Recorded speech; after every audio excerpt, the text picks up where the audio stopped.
do not speak Swedish.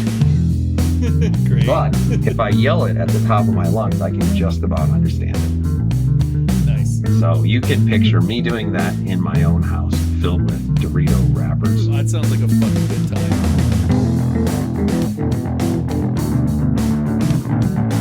Hello everyone, and welcome back to the Wednesday Night Gentlemen Multimedia Empire official podcast. This is episode number 97. On this show, we like to talk about comic books, movies, TV show, video game, political discourse. Sometimes, but always Star Trek. I am your host, Tactic Angel, and with me is Midget Radio, my murderous socialist friend.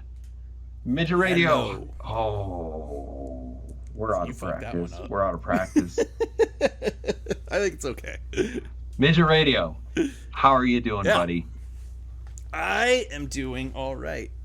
Tactic Angel, how are you? I am doing okay. I just got off work 2 hours ago. Really? Okay. Makes more sense. All right. And now I'm sitting down with cold brew. We're going to talk about some stuff. Hell yeah. I'm excited. Do you have... I'm optimistic. I'm pleasantly optimistic. Do you have a drink with you? I do. I'm drinking the Bullet, but I'm trying to get better at mixing the old fashioned. Oh, you know what? I almost did an old fashioned too. Yeah? Yeah. Nice. I was pretty... Yeah. I thought we were going to take this easy because we're recording this on a Monday. Anyway, I am drinking a Yingling. Okay. A traditional lager. It's like the only beer I have in my house right now. So okay. It's the only beer. Thematically appropriate, or is it? I don't know. I don't. It doesn't initially sound like it is, but well, Yingling is weird because it's based off of a German word, but it's been Americanized because nobody is going to understand Junglin says Yingling. So anyway. Okay, fair enough. That's appropriate, I think. Anyway, or yeah. Like everybody in Illinois, I was pretty excited that they started selling this here. Not because it's great, but because it's not terrible. I'm glad it's such a big hit in Illinois. Yingling, it's not terrible. Nice. Now we just need some spotted cow and we'll be great. Anyway, I'm not going to be able to keep this within the normal range of human emotion. All right, today we're talking about a movie. This is a seamless transition. Seamless. Nice work. That movie is A Working Man. A Working Man is the story of a Jason Statham character who has a Jason Statham background, but settles down to try to be a normal Statham. He's struggling with that, but to maybe lose even more custody of his daughter when the daughter of his boss is kidnapped. Michael Pena asks Jason Statham to Jason Statham his daughter back. Jason Statham says he's not that Statham anymore, and then goes to talk to his old buddy David Harbour, who tells Jason Statham that he doesn't need Harbour's permission to Jason Statham because everybody knows that he's going to Jason Statham to the rest of the film. Because there's a lot of spoilers, buddy. Because obviously that's why we bought it. No, all that stuff happens in like the first 10 minutes. It's a kidnapping plot. Yep. Jason Statham plays characters who have miscellaneous, vaguely military backgrounds, and he kicks people and often shoots them. Spoiler alert. Oh no. What's the last Jason Statham movie you ever saw? The Beekeeper. Okay. The one prior to this one, yeah. I hear that this movie is very similar to that in a lot of ways. I have not. Probably fair. I have not. I think the last one I saw was either Expendables 3 or Expendables 4. I don't remember which one it is because the Expendables lives up to its name in terms of plot. Oh boy, yeah. I just remember at one point they ended up with like 200 cast members, and it's like, do you remember that I was like stuntman number 35 in some straight to DVD Ronda Rousey video? You're like, no. Fucking classic. So, like, I saw that. I've been trying to think what I've seen. I'm pretty sure I saw Crank, and I think that's one of the only ones that was like memorable as an action film. But it was more because of the hardware involved. Yeah. Like, he had a battery, a car battery wired up to his heart. Yes. How did that make? So. I don't remember. For a minute. For a minute?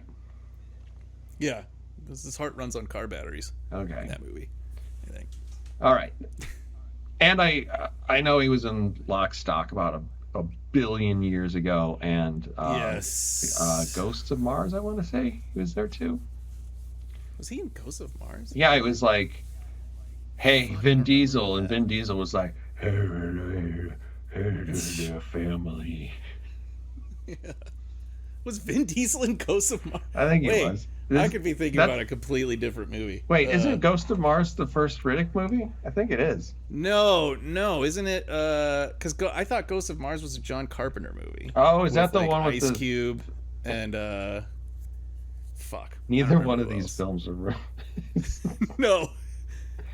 I don't remember what the first fucking Riddick movie was called. That's the one with the chick from Species or whatever, right? Or is that? Yes, that's Ghosts of Mars, I think. Yes, okay. That is John Carpenter, Ghosts of Mars. I've definitely seen that film. Natasha Henstridge, maybe? Yes. Yeah. Yeah, she's in and the whole 9 yards. And the whole 10 yards. Oh, yeah. Okay. Yeah. The first Riddick movie, I can't fucking remember it. There's Chronicles of Riddick, but I think that's probably the second one, right? We're not going to look it up. I think... No. I thought it was Ghosts of Mars because... the first Riddick movie is not related at all to the rest of them. Because that's like the original John Wick thing where it's like, well, it was originally about a dog, and now there's a lot of lore. There's quite a lot. Yeah. Okay, Jason Statham, how do you like him? Well, I guess in our ongoing sort of discussion about action films in general, you know, he's always seemed like he's had a lot of potential, you know, particularly when he first started doing action movies. Yeah.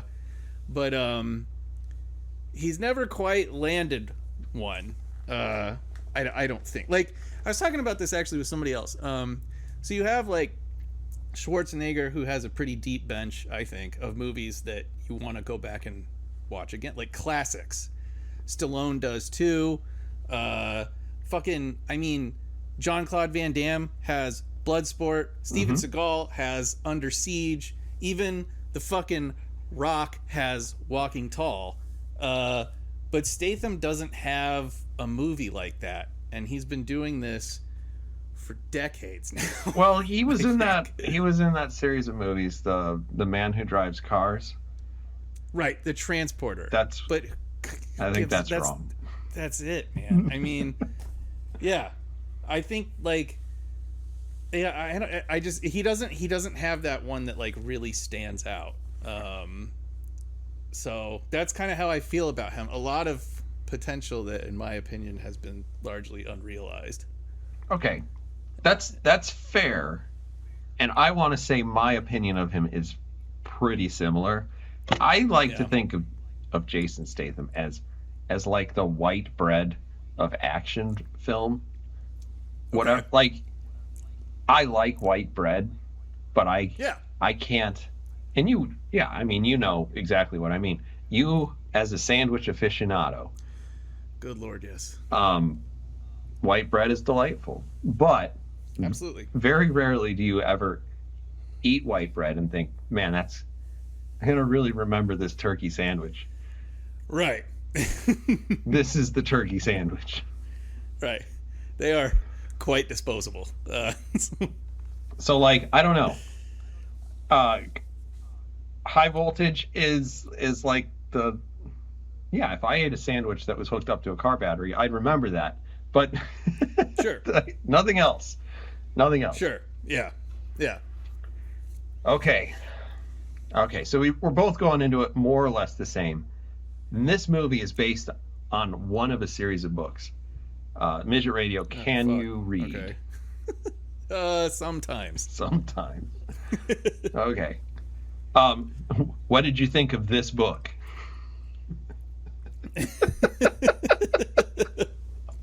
Well, I was moving my lips the entire time that I was reading it, but yeah, it's something. Have you read this book? Fuck no. Okay. No. I had no idea it was a book. Okay, so the reason why I kind of wanted to watch this is because somebody was like, it's based on a book, a series of books, Okay. a Wow. series of like a dozen books. Somebody, Damn. yeah. So this character is that interesting, and I was like, I don't All right. want to be the guy who has never seen John Wick, but has seen all of the sequels, and I'm Right. already that guy. Yeah. Then you'd figure I could just fix that, but I haven't. You know, I have a feeling like it's just going to disappoint me at this point. It's like, where's all the magic? Yeah. Anyway, so like, here's the thing. In theory, Jason Statham wanted to make this because he wants that vehicle for his career, his legacy.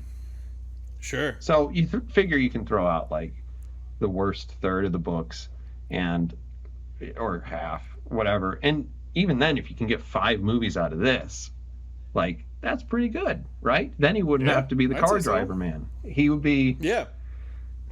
the working man. Yeah. Who's, Much more diverse.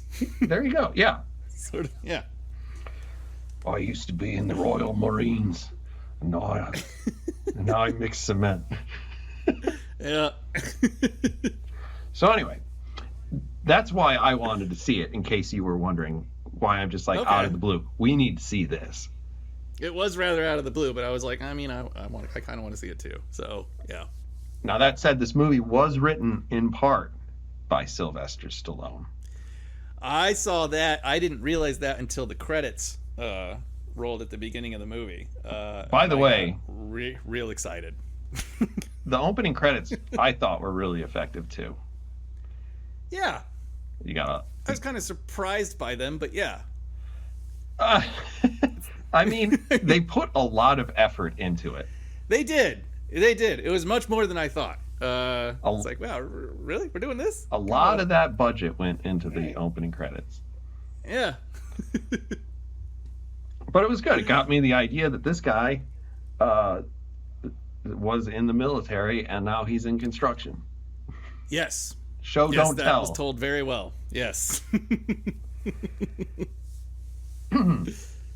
I thought, so I was a little bit like, I kind of like that because Sylvester Stallone has actually written like Yeah.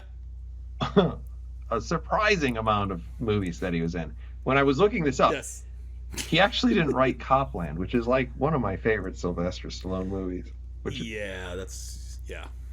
But I swear he would have written. It felt so much like a Sly movie. Yeah, totally. The other problem is that I just don't trust him anymore. Well, yeah. Yeah. Like, there are parts of this movie where I would have felt more comfortable knowing that something horrific wasn't about to happen if it didn't have his name attached to it. Yes. Yeah. Because, like, he got... Yeah, I was a little concerned about that, too. It's like, I've seen the last couple Expendables, and that... Yep. And the last Rambo movie. Yeah, that one. Pretty dark. And I think even the last... Wasn't the last Escape Plan? I think that was pretty fucking brutal at the end of that, too. I think, like, yeah, it was kind of... Yeah. Yeah, I know what you mean. Now, we're still in the non-spoilery part of this. I was pleasantly surprised that this did not violate at least some of the rules that I was worried about. Me too. And Me too. like, how do you feel about this? As in, how does it follow the rules? I'm going to try to recount the rules that we have. I think there were 4, but I can only think it's 3. Okay, action movie. Yeah. The plot should be pretty straightforward. It should not be hard to follow. Right. You can have a plot twist, but you can have only one. Right. Yeah. And that said, it's not necessary. Yeah. Violence should be maybe not sexy. Violence should be heroic. And so on the downside to that, violence shouldn't be like, ooh. Yeah. Yes. I don't like that. Yes. It should be more fun than dark. Yes. More fun than dark. I think the easy way to say it is violence is awesome, but I don't want to say that. Yeah. It should feel awesome in the movie. It should feel awesome. Yeah. Violence is bad, kids. But yeah. Yeah. I don't remember the other one. Am I missing the obvious? Fuck, dude. I can't remember either. Okay. It's a pretty good foundation. Yeah. I mean, I would say, for the rules that we have, it's pretty, like, this movie follows them pretty well. Doesn't violate anything. There might be a little bit of a gray area around the first rule, but not much of one. So, yeah. I think what you're trying to say is that there are extra steps. Yes, there are extra steps that are confusing. I don't think they were that confusing. It was always like, well, let's put it this way. It was very much the Fallout 3 plot, where you're just like, go here. And you talk to this guy. Yeah. And you're like, oh, now I have to go over here. And then, like, I think you ended up with 1 or 2 more go here than you're used to, because you're like, yeah, I've watched The Punisher. I know how this goes. Yeah. There was one of those steps where I was like, I feel like that should have come before, but yeah. Do we need more characters? Right. Right. I don't think having too many characters is inherently a problem. It did get to the point at one point in particular where I was like, there are lots of people in this. That's probably, yeah. I mean, you can usually tell sometimes when something is adapted from a book, and that's probably one of those aspects. There's just too many, there's a lot of fucking characters that in any other movie would not exist. Yeah, I thought part of that was that they were probably setting up some stuff, because I knew it was a book. Yeah, that's very possible, particularly given the ending. There's one somewhat unresolved thread that, All right. Well, I'm not gonna speed us towards the rating here. Okay. But are there other things you want to do before we do that? No, not really.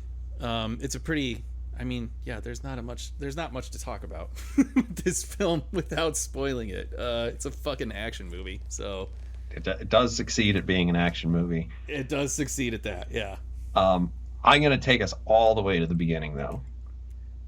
Okay. Do you remember what trailers played before you watched this movie? Some of them, yeah. Okay. I had Sinners, the Michael B. Jordan. Yep. Do you think he'd just be Michael Jordan if there wasn't a considerably more famous person named Michael Jordan? I think, I don't think he has a choice about the middle initial there. Yeah. Anyway, there was that one, and I was like, oh boy, I don't want to see this. And then it turned out not to be just a straight up race thing, but it looks like it's some sort of like horror movie. And then I was like, this actually got a lot more interesting. I don't give a shit. I still don't. I'm not going to see it in the film. No. In the film hall, movie theater. Yeah. Okay.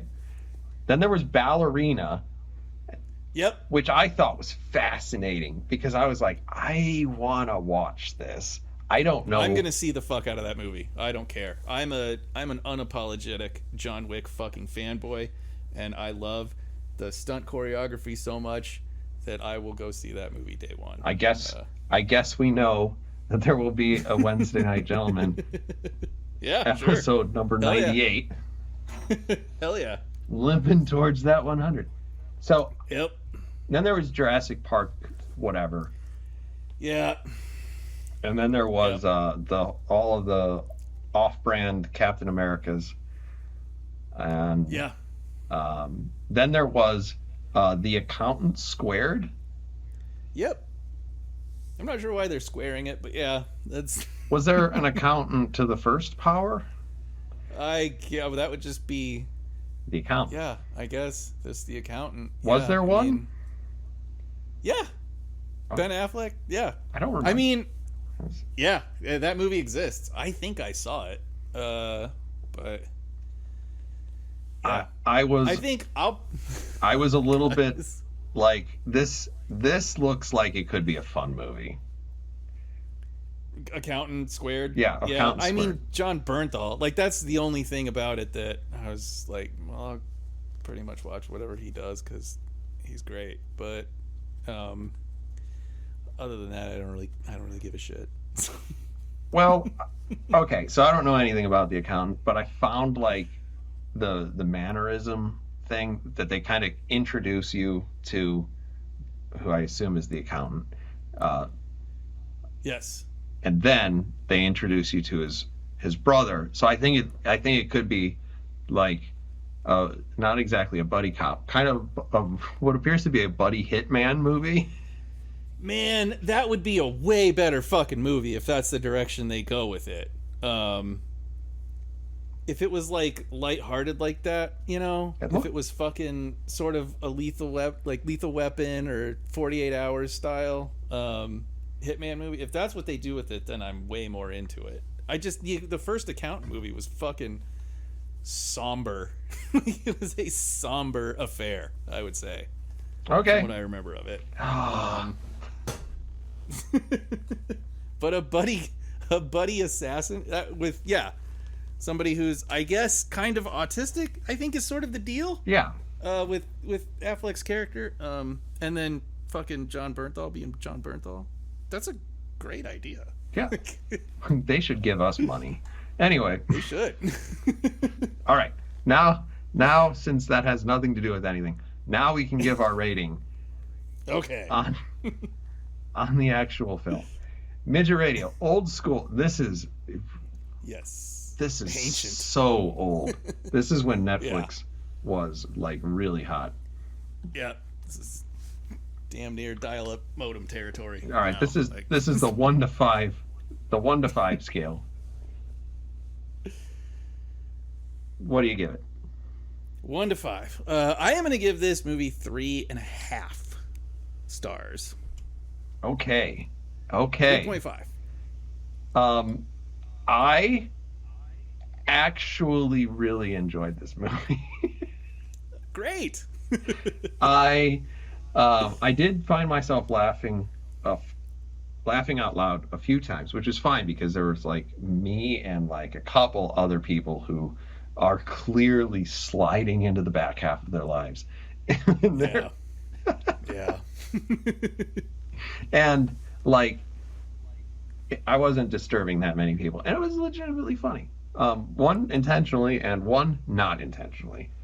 But I also found it like really fascinating that as this was going on, it's like, are they doing setups and payoffs? Do people do that anymore? Is that screenwriting? Why do I have to get my screenwriting from Sylvester Stallone? Why can't anybody else? I know, dude.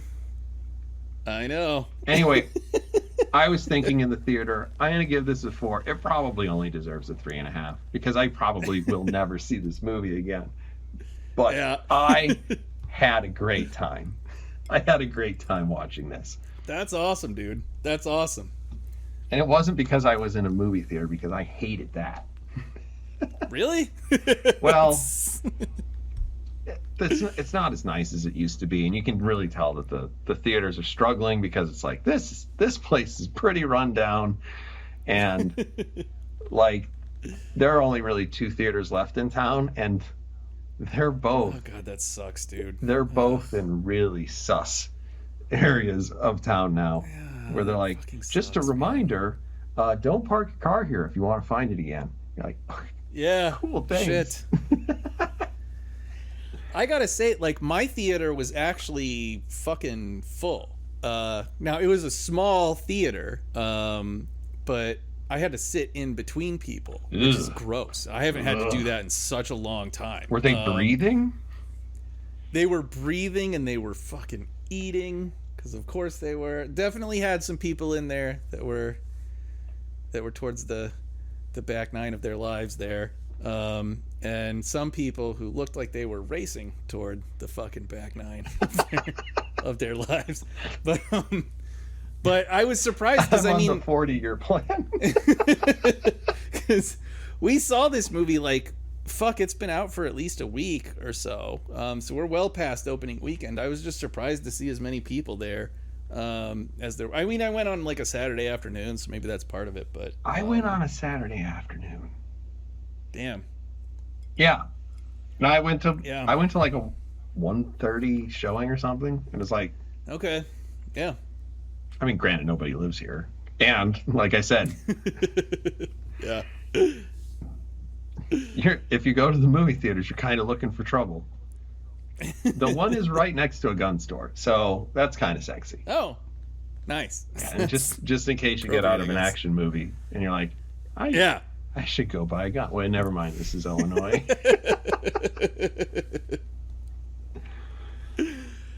Oh, nice. All right, we're going to jump into spoilers, and then we can talk about all of the one problem with Yeah. the plot. Yeah. Midget Radio, what was the one problem with the plot? Okay. So, I mean, there's a couple of things that I thought were, I had some issue with, but like, I kind of liked, I did like the sort of the almost like detective element, the like, all right, she got kidnapped from this bar, so let's fucking start there, right?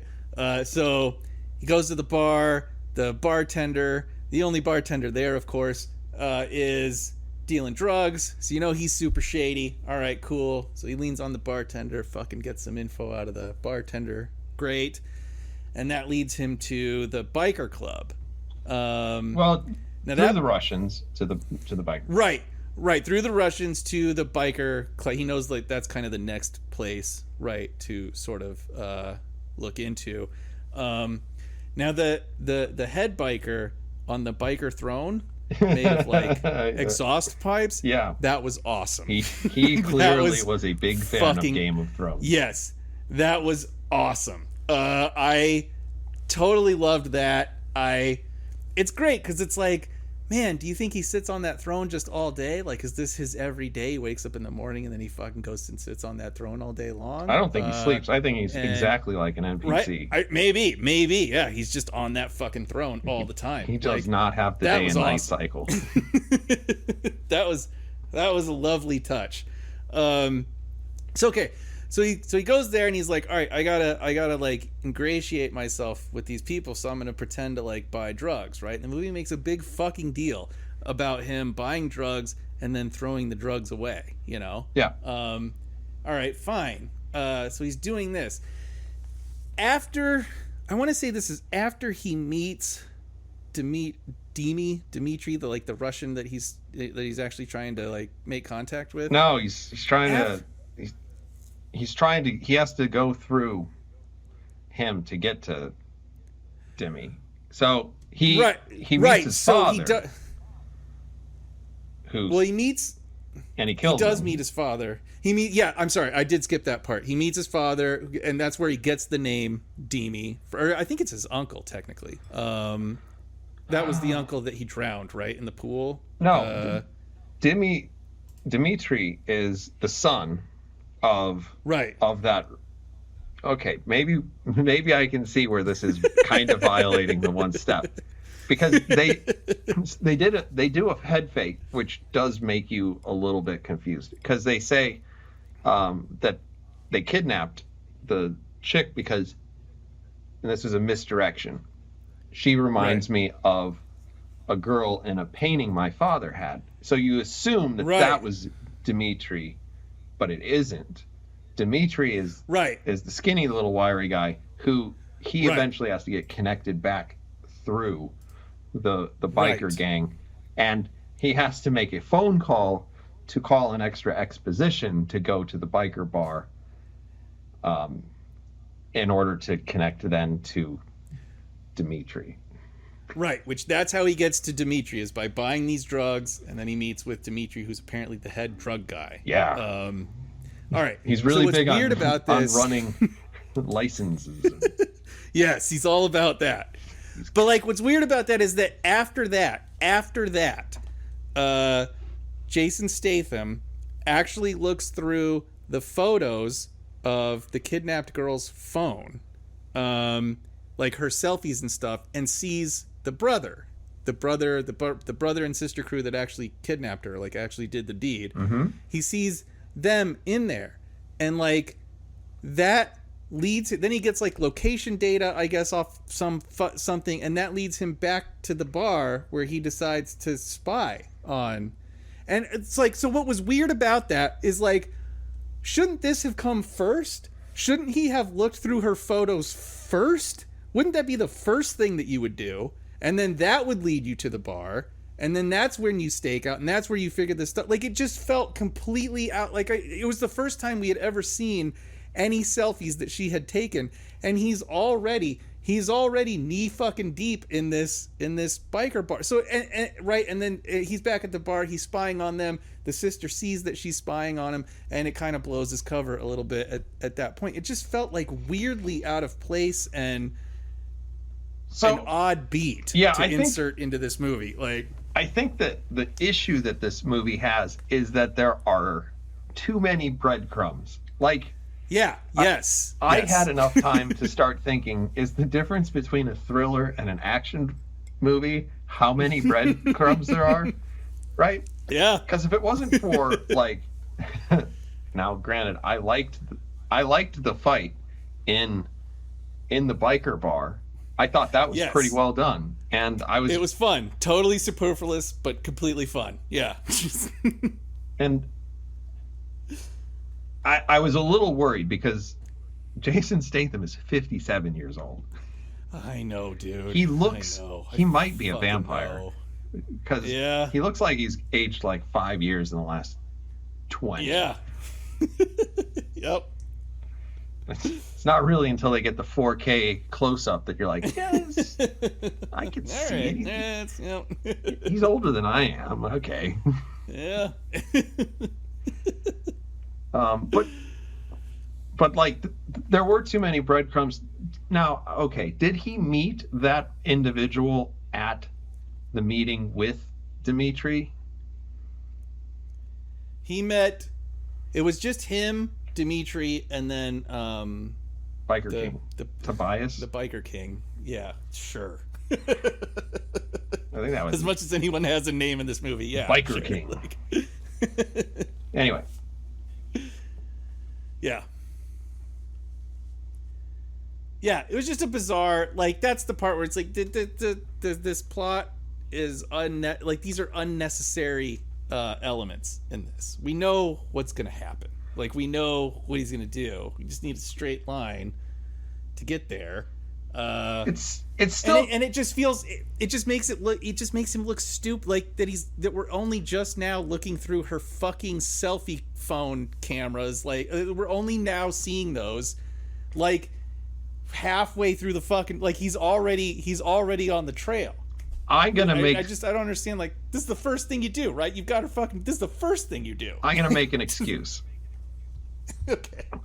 I think the reason why that happens is because they have, like, the reason it's inserted there is because of the breadcrumb nature of the film, right? Yeah. Because it actually doesn't matter if he's never seen that person before. If if he's looked at the photos. He has to go through all these steps before looking at the photos and looking at the metadata that tells him that it was taken at the whatever, etc. Yeah, sure, that makes more sense. Yeah. But yeah. like, this is still borderline between, like, the plot is really straightforward.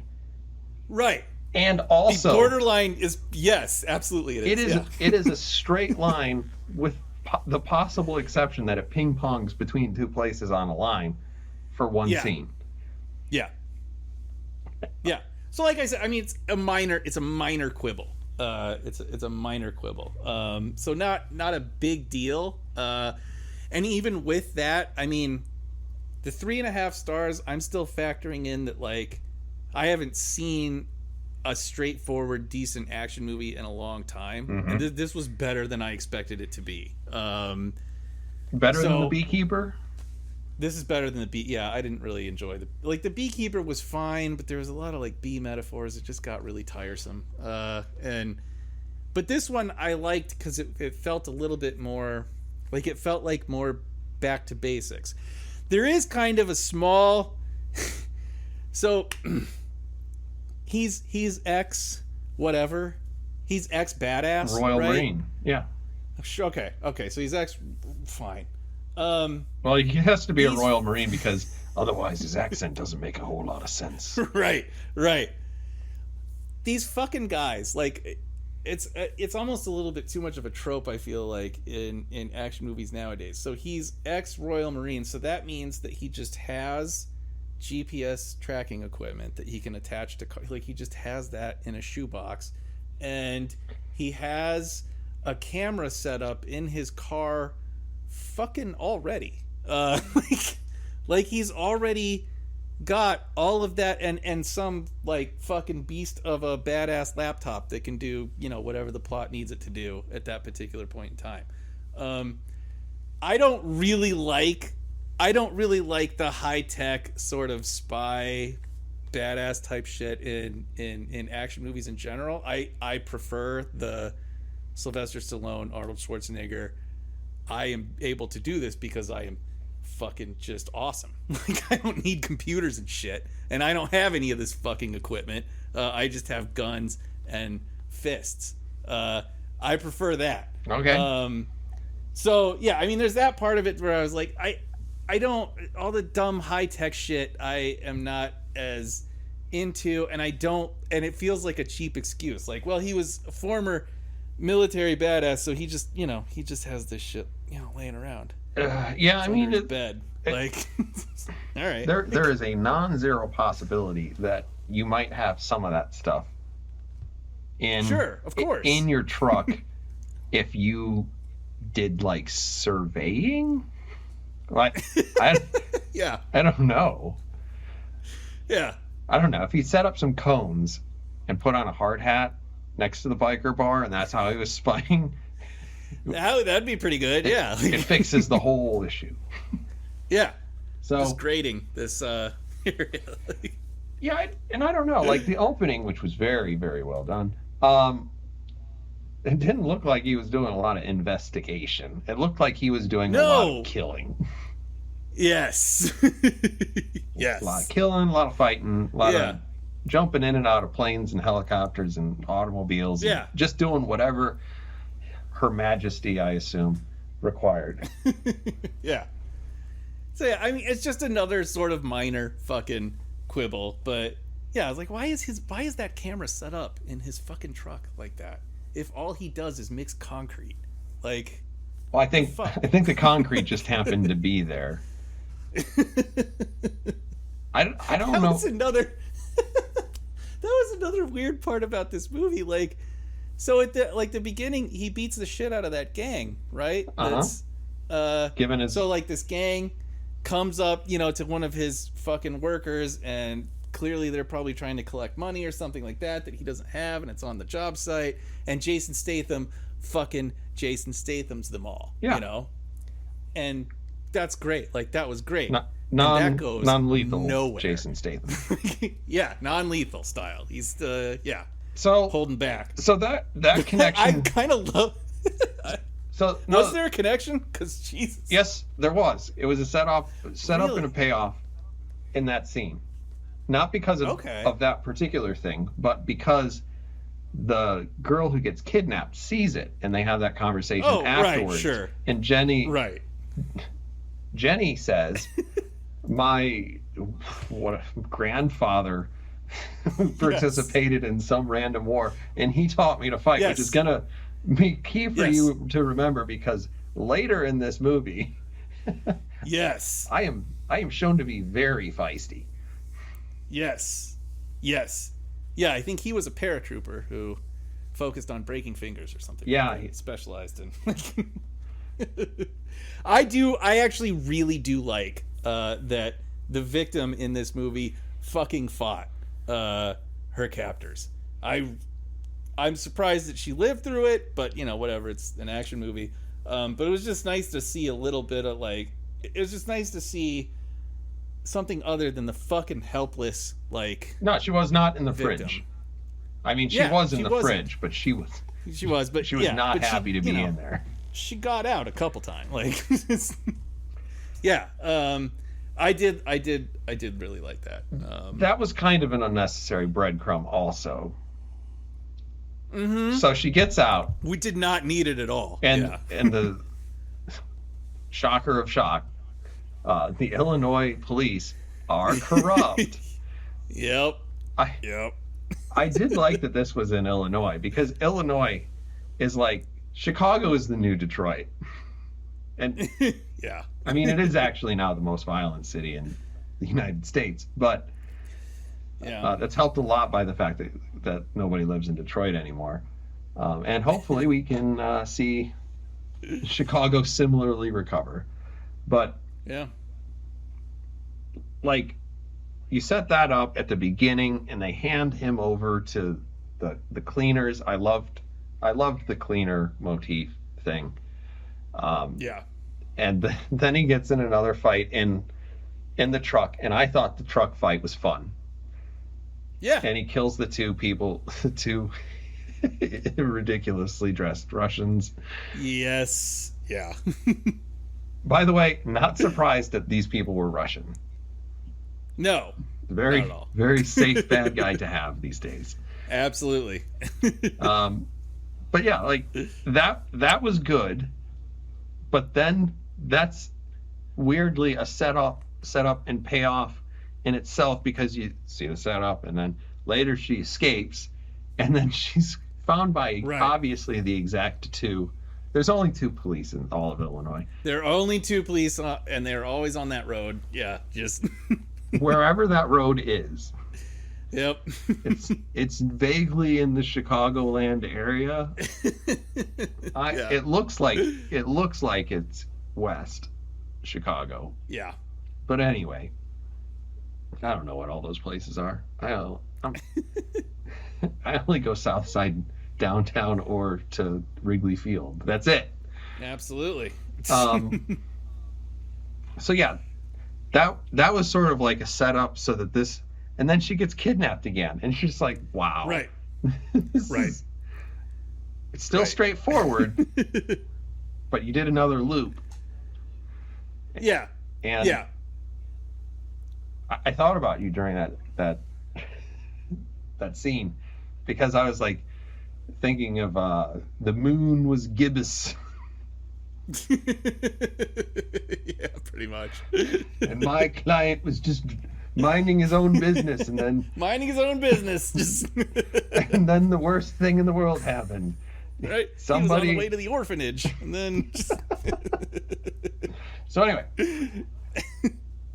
we do another circle. She gets kidnapped again. She's Right.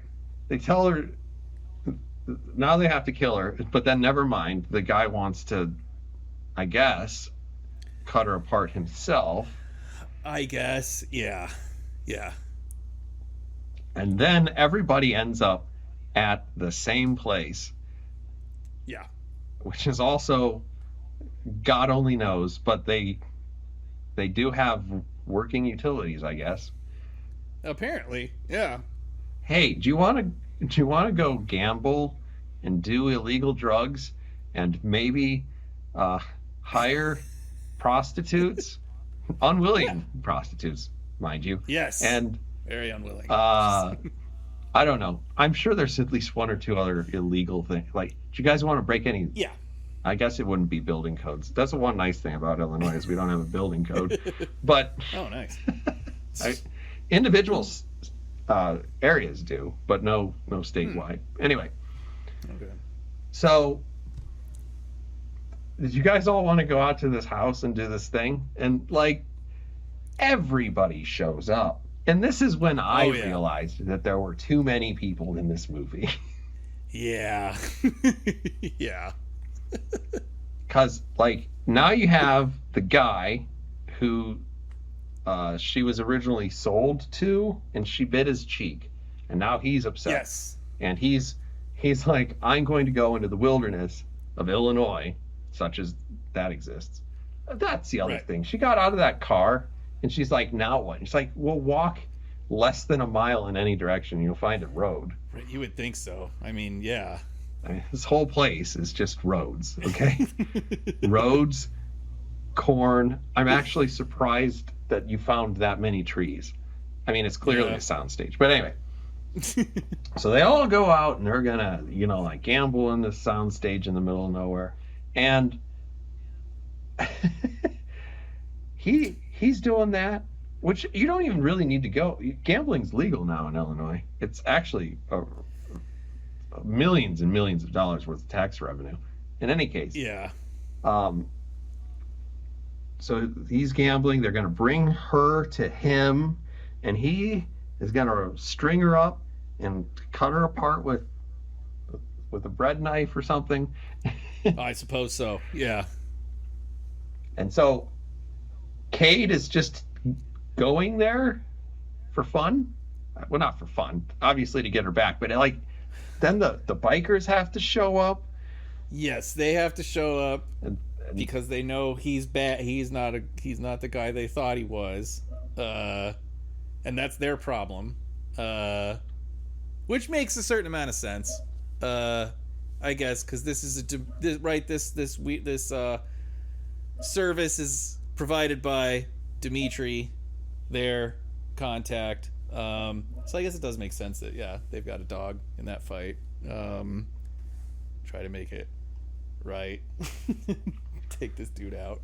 I kind of didn't like that because you get through that whole fight and then he was like, my fight wasn't with you.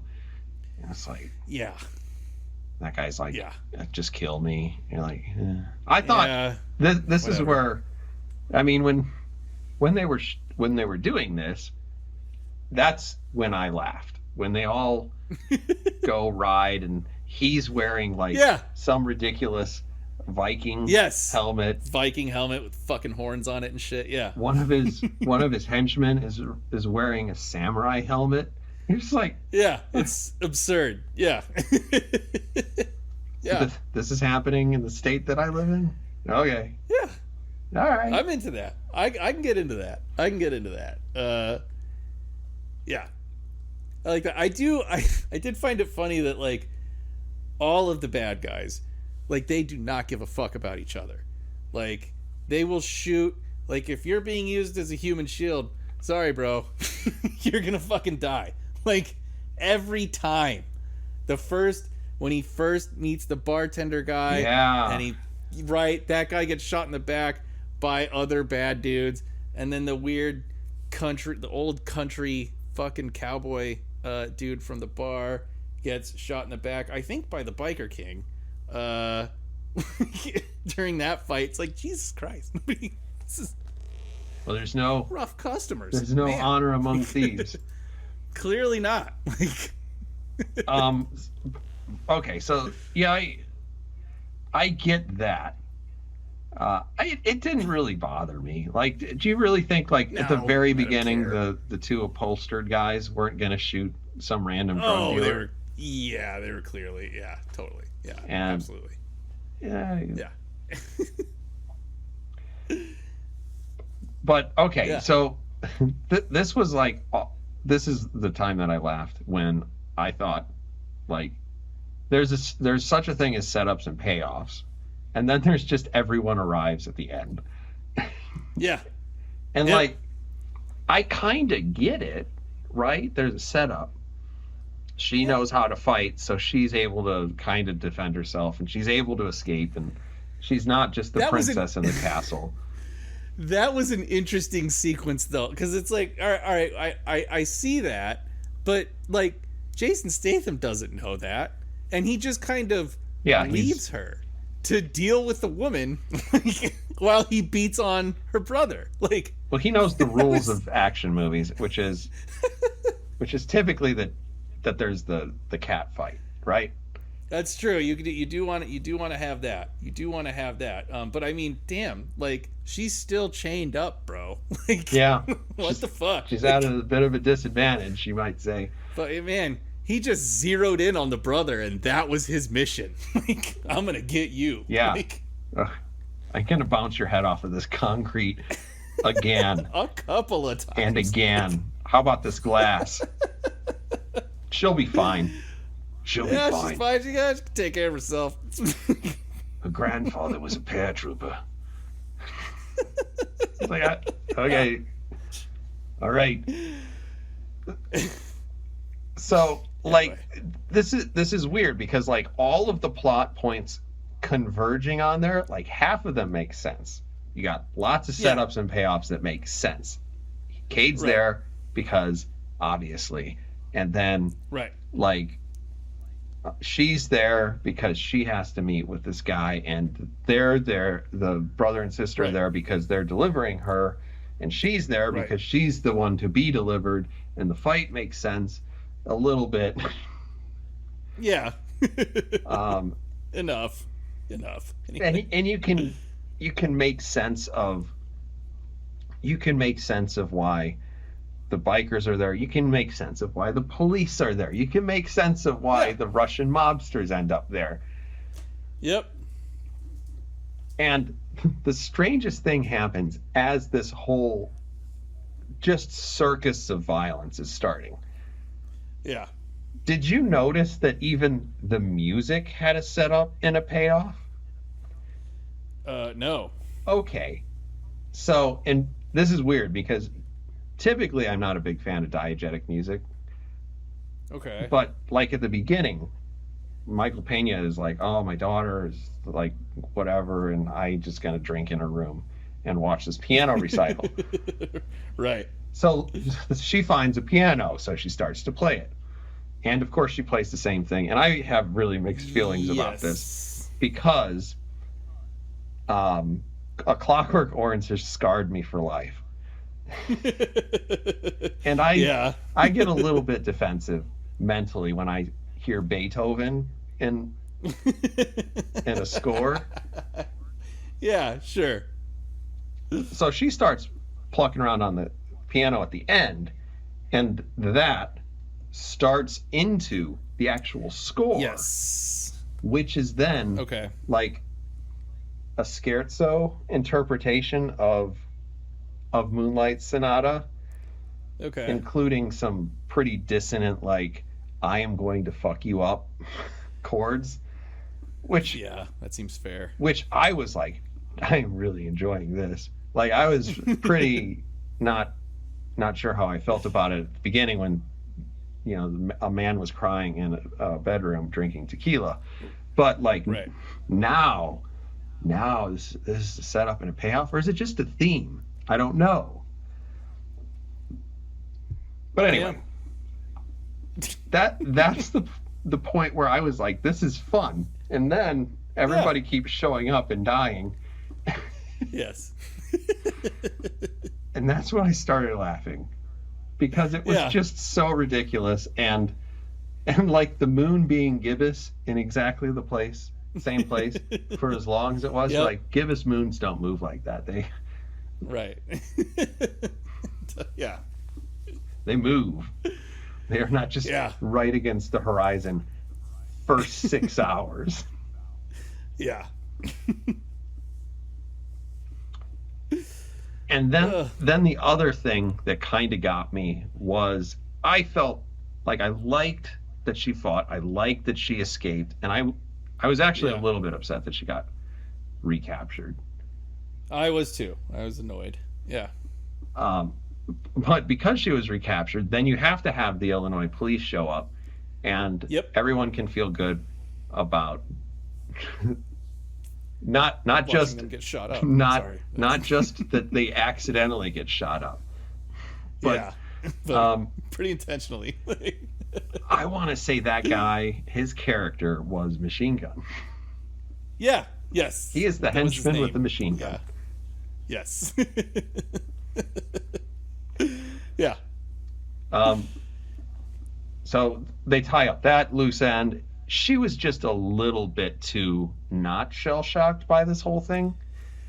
I agree. Like, yeah, I agree. Flipping the birds to people and like... It's cute. Yeah, it's a little too cute, I think. But... I killed that person. You're like, yeah. Do you feel okay about that? Because most people would find that to be not great. Nope, she's all in, I guess. So, it's going to go back to school tomorrow. Yeah, I'll be fine. Yeah, you got an essay due. Yeah, no, I agree with that, but you make all these fucking allowances for these action movies, and that's one of them. Just whatever, fine. But then they take her home, and then like Michael Peña's so happy, like everybody's still there sitting in exactly the same place. It's almost like they shot it on the same day. I bet they did. And I thought that, and then they were all emotional, and I was like, oh, I feel things too. Yeah, me too. And then the movie was over. Yeah, but they have the Russian guy yell, who was like, there's gotta be a sequel! Right. Yeah. Maybe he's gonna start his own shit. I guess. We'll fucking see. But that was fine. I mean, yeah, this movie was better than I thought it was. I think chief among the things that I didn't really like, and it's only because it felt like we're still like we're adhering to this sort of like paint by numbers thing with making action movies, where you have to have the scene where the badass is like, I'm not really a badass anymore, I'm not going to help because I'm not a badass, and then of course he does, like we have to go through the motions of that, and this movie executed those motions in kind of a bizarre manner. Which one is the badass that isn't a badass anymore? Well, yeah, Statham, right? Like he's retired, like he's done. He's not that man anymore. He's not Statham anymore. And then the dad is like, "Hey, listen, I know that you're like a badass because my dad was a Green Beret. Yeah. So I can see badasses coming. I just have that badass sort of sixth sense or whatever. So and the police aren't going to do anything. So why don't you go find my daughter?" And it just felt like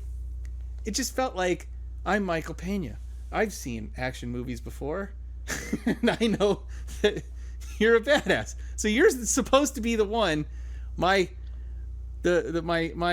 job site fucking whatever manager. Like you're supposed to be the one that's gonna go get my daughter. And then Statham's like, no, I can't. Whatever. I have feelings and regret and blah blah blah. And then literally the next scene, he's gonna go get there's no like he doesn't really need to be badgered at all. Like we don't even get a scene where he's considering whether he should go and rescue this girl or not. It's just literally the next scene is he goes and talks to Harbor about it. Right. But he's already made the decision. Like he's already done, like he's already on this fucking path, and it's just because I got her back. It just felt like it's just like what there was never any sense of like doubt or I can't do this or anything. Like I just didn't get that sense at all, and it felt like we could have cut all of this out of the movie. We could have cut this whole fucking thing where Michael Peña's like, well, you're a badass, so I'm supposed to, you're supposed to be able to do this kind of shit, which it just felt weirdly like it just felt so like just a meta. Like I know I'm in an action movie, and so you're supposed to be the guy. Like there's no reason for him to think this, except for the fact that he's in this movie. Like, it just felt completely unmotivated and totally unnecessary, and we could have wiped all of it out. And it further complicates things because we have this whole weird side story with my wife committed suicide because she was depressed. Her dad blames me for that because he's a fucking stupid liberal hippie piece of shit is clearly why. And that's fine. But like, and he's lawyering me to death. Like he's lawyering me right the fuck out of custody of my child, and I'm a good father, and I'm so committed to retaining custody of my child that I don't live anywhere. I live in my truck, and I save all of my money in order to pay the lawyers. And then during the Michael Pena scene where he asks him, "You're a badass, go be a badass. Here's a bunch of money." No, I don't know.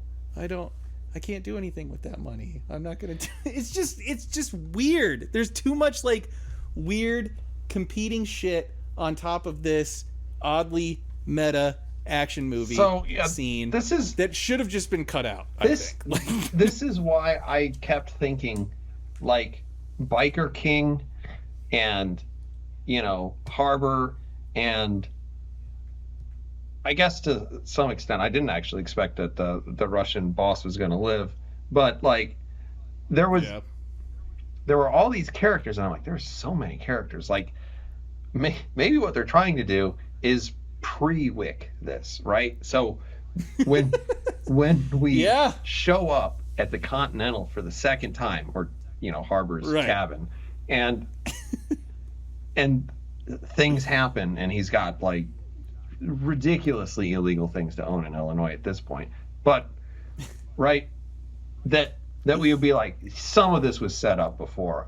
This isn't just out of the blue that I have like this coin that I can hand to people, and it just means like, there's a favor. It was set up by the Nosferatu or something. Right. I kind of thought that was going to happen, and I suspect, though I was thinking about this also, if they start making like a Working Man 2, Working Harder, and a Working Man 3, Overtime, like if they continue to make these, like I was thinking, man, how long is this kid gonna be the proper age? Sorry, Working Man 3 Holiday Time would be like holiday time and a half. Just oh yeah, that'd be such a great fucking Christmas movie. Yes, I was thinking exactly the same thing. You release it on like the 13th of December, so that you have you don't have to compete directly with something really cute and family oriented. But so okay, I like all of this. So, but I'm still thinking about this as Statham wants a vehicle, and we're gonna set up like there's no reason you have to hire David Harbour for this. It's like, we all like probably a season and a half of Stranger Things. Yeah. So like, great.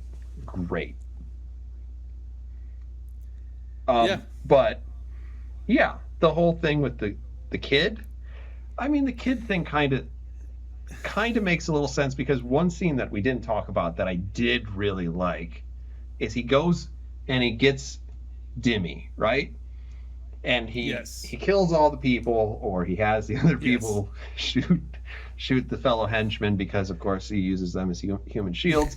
And other than that, he's just Great Britaning people in the chest with a knife over and over again. So he gets Dimmy, and he's like, "Why don't you tell me where the thing is?" And he's like, "Well, if you kill me, and I lie to you," or no, he says something about like, and then he comes back with an offer, which is basically like, what if I kill you and you're lying to me? That doesn't do anything for either of them. And like, you could just give me a fake address or whatever. And I was like, I like this. And then he drags him out into the woods, and they have Yes. that little conversation about motivation. And of course, he's like, "I told her I'd have her back," and you're like, "That's Right. that's not great." But It's not real. Yeah. Yeah.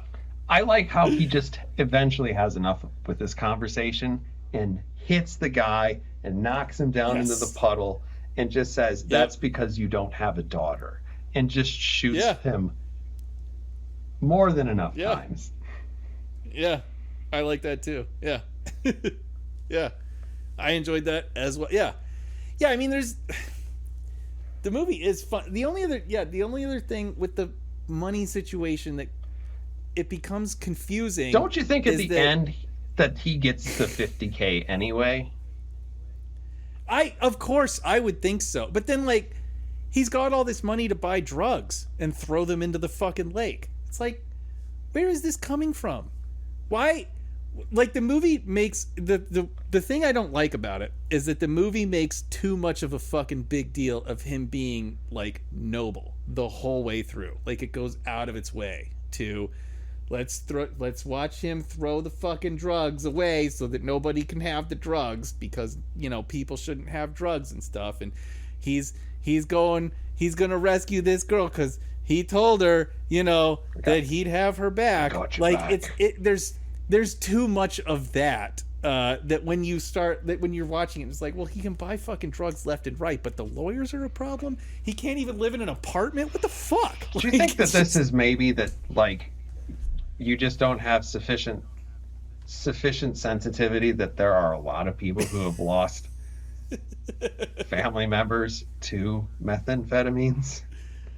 Maybe, but it's over. It's like, I know he's not gonna. I know, like, the audience know he's not gonna sell the. I know that's not gonna happen. I don't have to watch. Like, you don't have to show. Like, that's the thing. We're just making a big deal out of showing it, and the only reason to show it is to inform us once again of how noble he is. We already know that he's a fucking. That's why I'm in the movie. That's why I'm watching the movie. He's a fucking. I know that he's a good guy. Yeah. I know this. I watched him defend his employee against a whole gang of Mexicans. I think this is. Watch that. This is just a modernism. It's like I think that's just the movie existing in the world that we live in, which is to say, like, when I was watching this, I was very uncomfortable because there is very little in life that is just, like, more disturbing and terrible to me than a human trafficking story. And we've already watched one with the last Rambo, right? Much worse, yeah. Yes. And like that, you're just like, ugh. I remember when people used to just kill super or anti-heroes families in a park, and then they just went on a lifelong crusade to kill everyone that was bad. Yeah. Like, no, I get that. Yeah. Okay, so let's think here. Does, like, the movie Peppermint go out of its way to show that she's a really good person? I think we get that all by exposition. Yeah, I don't think so at all. I mean, we get the mom, we get the fucking, you know, G-rated family. Like, we get all of that, and then she just turns into a badass. But I don't think it goes out of its way to, like, show that she's, like, beyond fucking noble. You know, I don't think there's no sense that she's doing anything that she's doing everything she's doing because someone fucked with her family. That's it. That's the whole reason. There's no grand purpose. There's no, like, she's not a fucking soldier. Like, she's not, like, the ideal soldier. Like, well, she did go off and become like an MMA fighter and take weapons training in Thailand or something. Right. And to turn into ultra badass, but yeah. So I guess that movie sort of hand waved it because they're like, well, these broke ass people on Skid Row painted a mural of her as an angel. So right. Yeah. I like that better. I think she became sort of almost a myth at that point, which was kind of cool. But I never got, like, the sense that she was genuinely, like, concerned for her fellow man, you know, or anything like that. Like, I'm in this because my family was taken away from me as violently as possible. And I think you can kind I got a of fucking problem with that. I think you can kind of project that onto her because she also kind of reacts to the baddie has a daughter in that, I want to say, and she feels some sort of I think so. she has like some sort of like PTSD moment over it, and like yeah. I think that's probably true. playing into the fact that your main character is a woman and a mother, and so has those instincts of it's still very personal. It's still very personal. But yeah, I mean the throwing the like it's not a big deal in this film. It's just the repetition of it is what just gets tiresome. So like, if you keep telling me that he's a good guy, I already know that. So let's move on. It had just been he slows down the ram and tosses the first bag of blue ice in, then we can imply the second one. Exactly. I already fucking know. Well, we can cut 30 seconds off of the runtime here, gentlemen. We can cut 30 seconds there, and we can cut the entire fucking "please go get my daughter" scene, because we already know that's what I already know. I already know. And it's just weird. He doesn't know for sure that like he's ex-military, ex-fucking I can do whatever needs to get done. He doesn't actually know that. It's a weird my dad was a Green Beret, so why can't you go get my daughter? Like it's such an action movie moment that doesn't need to be in this fucking script. The movie, like this is the weird part. It's fine. It's not a big deal. I still enjoyed the movie, but this movie's 2 hours long, and it doesn't fucking need to be. You can tighten this shit up and remove some of the like. I don't have any money to pay for an apartment, but I have all of the money to buy drugs. You can just move past all of that stuff. Like, just fucking. We don't need to insert anything where he needs to make a big deal out of saying he's not going to get the daughter and giving the money back to the family. We have to watch him no, I don't want your money. Okay. Even though I fucking need it. All right. I don't want it because I'm a hero. Let's drop the second scene where he flushes the meth. And instead, after he goes and sees Harbor, he comes back and you have a 5-second, like he gets in the car and we have a hard cut to a door opening. We see Michael Pena. You see the reverse shot of him over the shoulder, and then we're on to the next scene. Then we've solved the where is the money coming from to buy thousands and thousands of dollars. This isn't as big of a deal for like the wild people who are like, how did Batman get back to Gotham City? And you're like, it's not a big deal. It's not a big deal at all. It's just like this is the stuff that I feel like you cut this kind of shit out of what is supposed to be a straightforward fucking action movie. Like you don't have to think about like what Sylvester Stallone is doing in Demolition Man. You don't have to think about what Schwarzenegger's doing in the fucking Terminator. It doesn't require any like there's nothing that like sticks out like, well, that doesn't really make sense. The fucking plot because they're so simple. Dread, probably the ideal. You don't have to think for a minute about what anybody is doing in that fucking building. It makes perfect. Oh, he's in the building, trying to get out of the building. Okay, that's the movie. I mean, that's the stuff where if you trim these weird contradictory elements out of this fucking film, it's probably 4.5, maybe 5 stars at that point. I think the best way to change the structure of this movie would be to not have the biker gang show up, because then you have a character that you can revisit. Oh yeah, who's kind of if you cool. want to set up for more. Yeah, agree. There was definitely potential with that whole ridiculous. I do want to say too, the brother and sister, the fucking perpetrators. I thought he was going to expose them to him. To Biker King. Oh yeah, I mean, yeah, that would have been kind of interesting. I want to say, like, they did a great job at being completely fucking hateable. Like, totally fucking irredeemable. Can't wait to watch them die. Like, they did a good job at being fucking shitty ass villains that you want to see get roasted at the end of the movie. So here's a thing that I kind of liked about them and how this movie handled them in particular. There's the scene where she gives, or the sister gives Jenny like a hamburger or something, right? And yes, she walks in and she is really cruel and holds a gun to her head.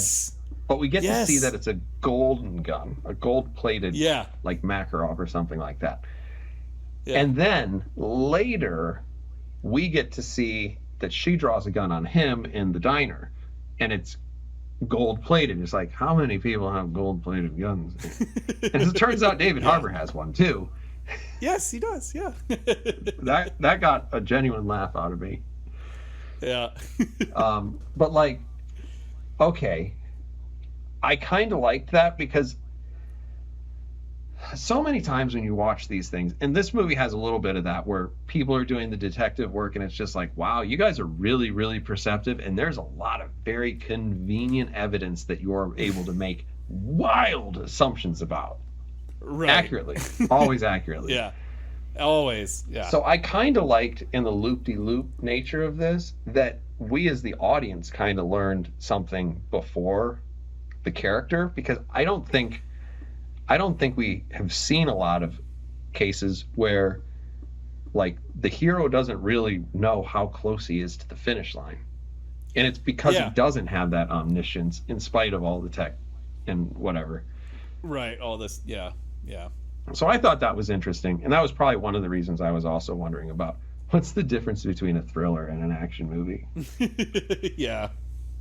Yeah, it is interesting. I do feel like this movie is almost borderline. I mean, it's a fucking action movie, but yeah, it's it does maybe kind of flirt with some thriller tropes a little bit here and there, just with the plot points, just with the fucking. But it's still, thriller, I think, implies plot twist.